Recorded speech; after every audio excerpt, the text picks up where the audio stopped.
Dan Brown's already written 5 books? Or is it 7?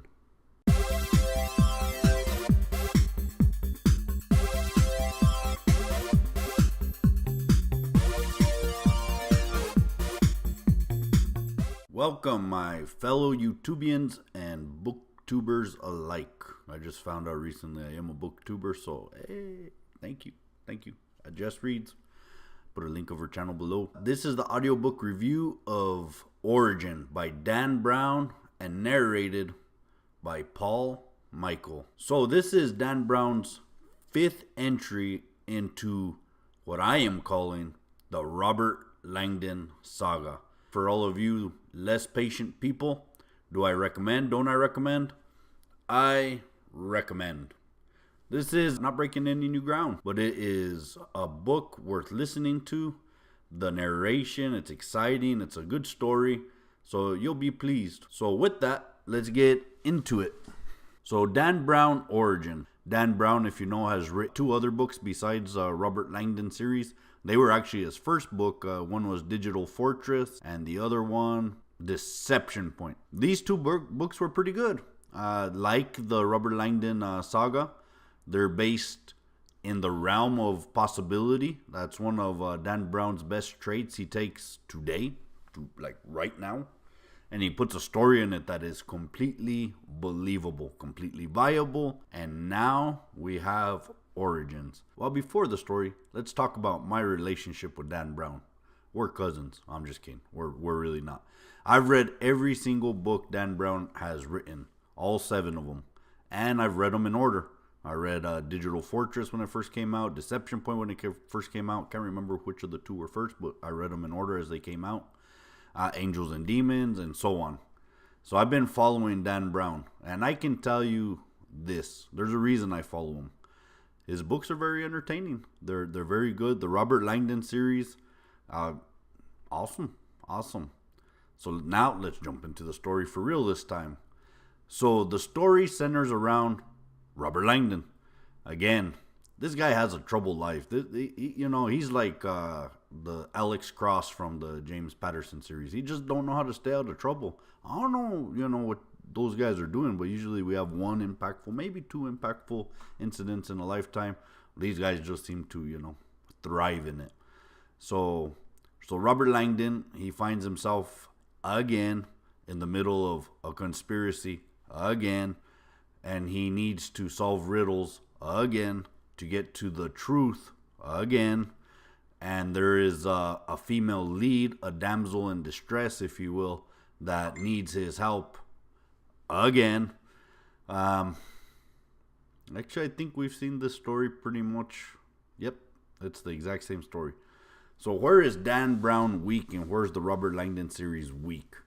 It's the exact same recipe over and over.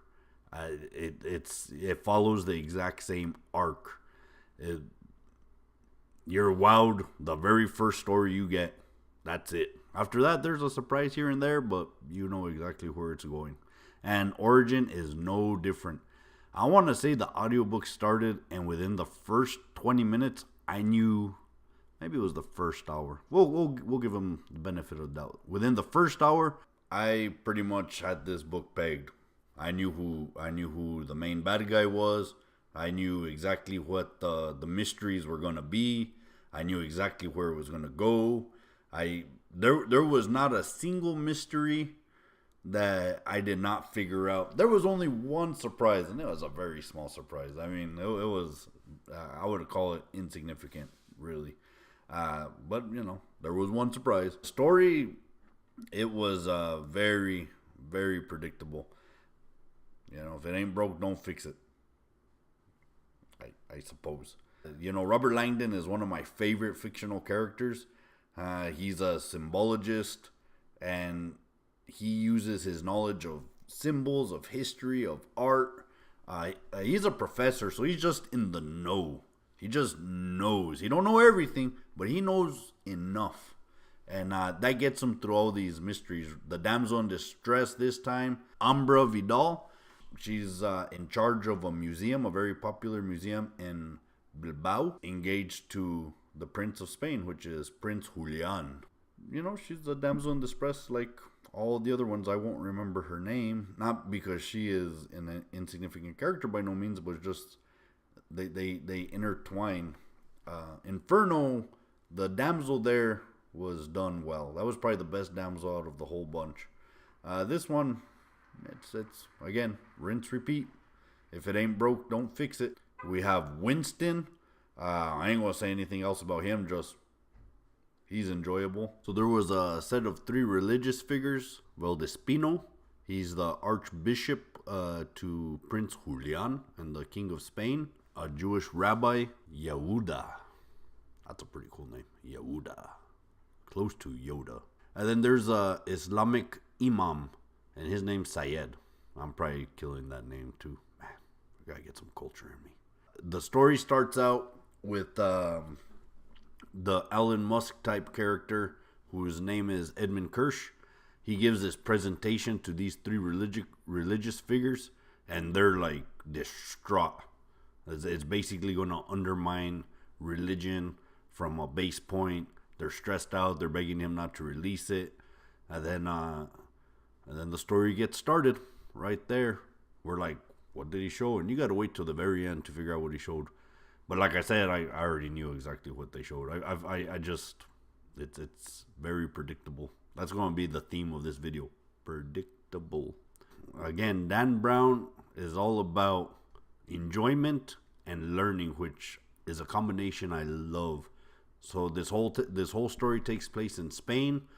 We got Barcelona, Bilbao, in Catalonia.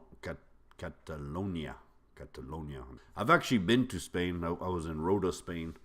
And Spain is beautiful. I've never been to Barcelona or some of these extravagant places, but even Rota and some of the little towns I visited outside were just amazing. Best thing about Dan Brown is he put stuff on my bucket travel list. So now Spain is on there. It had already been on there, but now I can go with purpose, right? We learn about a very famous artist that I had never heard of. Antoni Gaudi. I'm probably killing his name too. Just expect me to kill pretty much any name that isn't like John Smith. Antoni Gaudi, he's an architect, but he blends architect with nature. It's beautiful. Just as they're describing these, I could completely visualize it. And once I finished the book, I looked him up. I looked at a lot of his work. On the thumbnail in this book, I included a photo of La Sagrada Familia.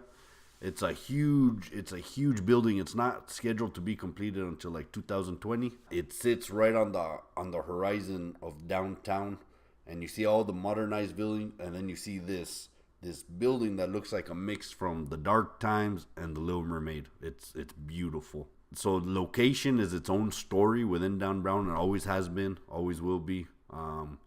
Again, rinse, repeat. Roman Catholic Church. Again, we've been down this road before.